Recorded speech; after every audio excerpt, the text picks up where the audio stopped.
उत्तराखंड में त्रिस्तरीय पंचायत चुनाव को लेकर के राज्य चुनाव आयोग के द्वारा चुनाव की घोषणा कर दी गई है और ये जैसे पूर्व से ही अनुमान था कि जुलाई माह में सरकार पूरी तरह से चुनाव कराने के लिए तैयार है और आज इसकी घोषणा हो गई है। मैं इसका स्वागत करता हूं कि लगभग 7-8 महीने विलंब से ये चुनाव हो रहे हैं।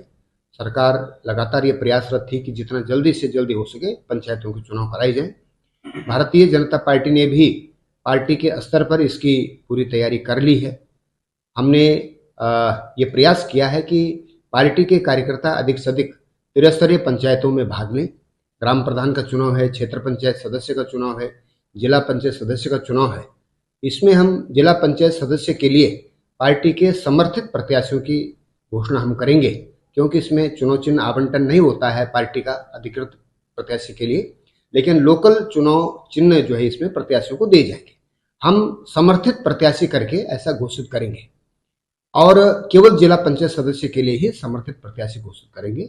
बाकी प्रयास रहेगा कि पार्टी के ज्यादा से ज्यादा कार्यकर्ता ग्राम प्रधान का चुनाव जीते, ज्यादा से ज्यादा कार्यकर्ता क्षेत्र पंचायत सदस्य का चुनाव जीते और जिला पंचायत सदस्य के लिए पार्टी जिनको समर्थित प्रत्याशी घोषित करे वो अधिक से अधिक संख्या में जीते।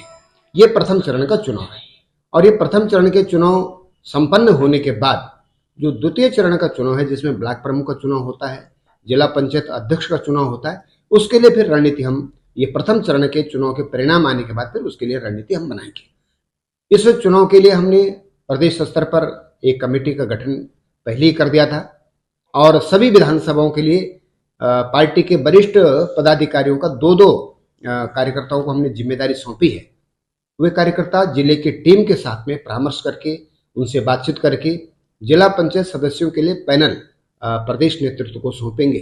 फिर प्रदेश नेतृत्व विचार करते हुए सभी जिला पंचायत के सभी वार्डों के लिए अपने समर्थित प्रत्याशियों की घोषणा करेगा। देखिए, शुरुआत धामी की सरकार ने बेईमानी से कर दी।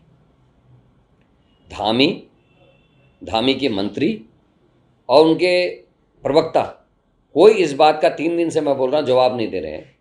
चुनाव 2011 की जनगणना के आधार पर हो रहा है, लेकिन रोस्टर 0 कर दिया गया। क्या खूब चुनाव कैसे होंगे, आरक्षण की क्या व्यवस्था होगी, ये पहले से तय है, कानून है। और जब तक हम चुनाव लड़ते थे प्रमुख का, मुझे याद है ताड़ीखेत से मैं प्रमुख था और जिले में 11 सीटें थी प्रमुख की। कितनी महिला सीटें होनी चाहिए उस आधार पर, कितनी ओबीसी होनी चाहिए, कितनी एससी होनी चाहिए, उसके आधार पर आरक्षण किया गया था। लेकिन आज ये नहीं है। आज जनसंख्या के हिसाब से आरक्षण कर दे रहे हैं।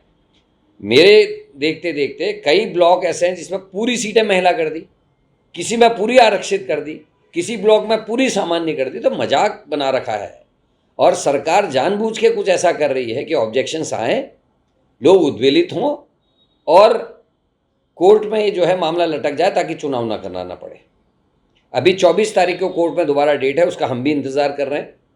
और दूसरा एक बड़ा बेशरम कदम उठाया है, ये आज तक नहीं हुआ उत्तराखंड में।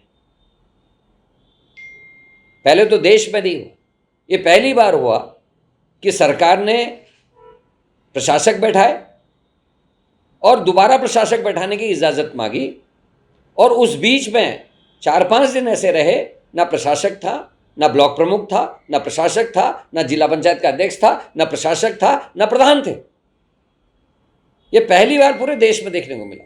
और उत्तराखंड में एक और चीज पहली बार देखने को मिल रही है। 13 जिलों का राज्य है, जिसमें हरिद्वार के पंचायत चुनाव अलग होते हैं, 12 जिलों के अलग होते हैं। केवल 12 जिलों के चुनाव जो सरकार एक साथ नहीं करा पा रही है, तो इसका तात्पर्य समझ रहे हैं। महाराष्ट्र का मॉडल लाएंगे, इधर के वोटर उधर, उधर के बदमाश इधर के बदमाश उधर, ताकि चुनाव को प्रभावित करा सकें। 12 जिलों में 2 चरणों में चुनाव, मजाक है। मतलब अगर 12 जिले भी धामी से नहीं संभल रहे, उत्तराखंड के चुनाव कमीशन से नहीं समझ रहे, तो कर लिया इन्होंने।